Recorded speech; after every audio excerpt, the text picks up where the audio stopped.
Dans la vidéo précédente, je vous ai montré comment générer votre grille. Donc on a un objet grille qui a une taille et un préfab.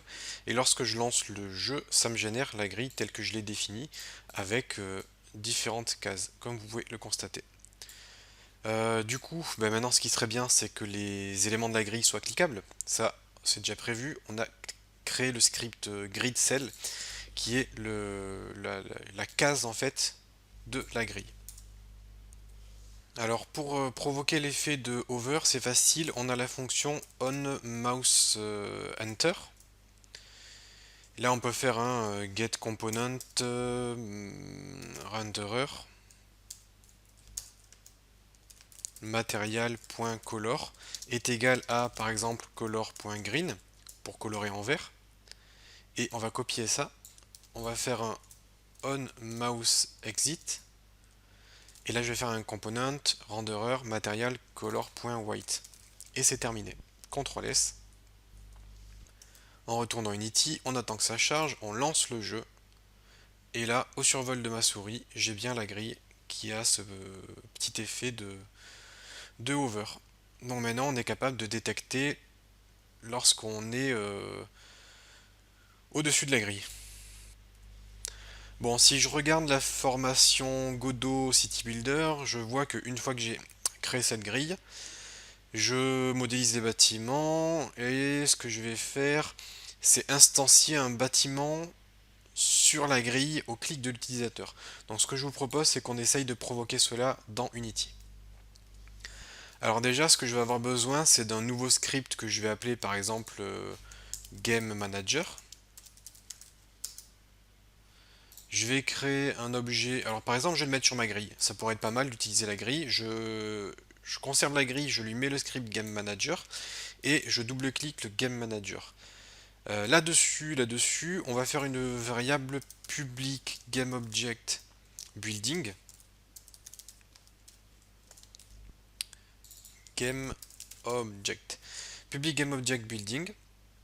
Et ce qu'on va faire, c'est dans le grid cell, donc le script qu'il y a sur notre grille, je vais faire un on mouse up. Et dans le on mouse up, ce qu'on va faire, c'est accéder au Game Manager et récupérer le building. Alors, ce que je vous propose, c'est de créer une fonction start qui nous permettra de récupérer le Game Manager. Pour cela, on va faire gm est égal à GameObject.find grid. Ça nous permet de récupérer l'objet grid. Et là, je vais faire un point get component game manager pour récupérer le script du game manager. Du coup, c'est stocké ici. Et dans ma fonction onMouseUp, je peux faire GameManager.building pour connaître le building actuel. Ce qui me permet de faire un instantiate. Je vais faire un instantiate de gm.building. Je peux d'ailleurs faire un GameObject go est égal à tout ça. Le building, je vais l'instancier à transform.position. Et pour l'instant, je vais faire un quaternion.identity, je vais voir ce que ça donne. Et ensuite, on peut renommer ce building en faisant un geo.name est égal à building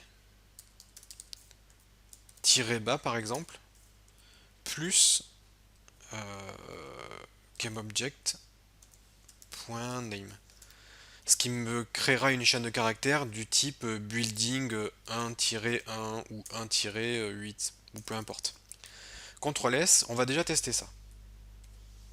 On retourne en Unity, on va sur notre grille, on a les buildings ici, et au niveau des buildings, je vais juste prendre un magasin, on va prendre par exemple celui-ci,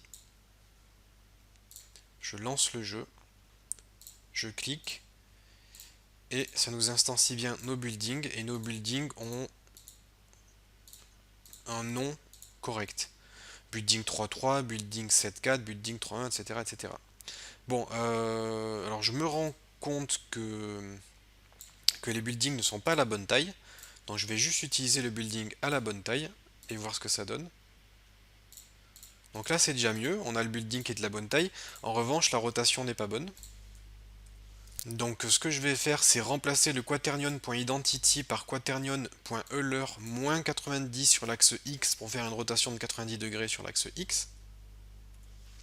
Je retourne dans Unity, une fois que c'est chargé je lance le jeu, je clique.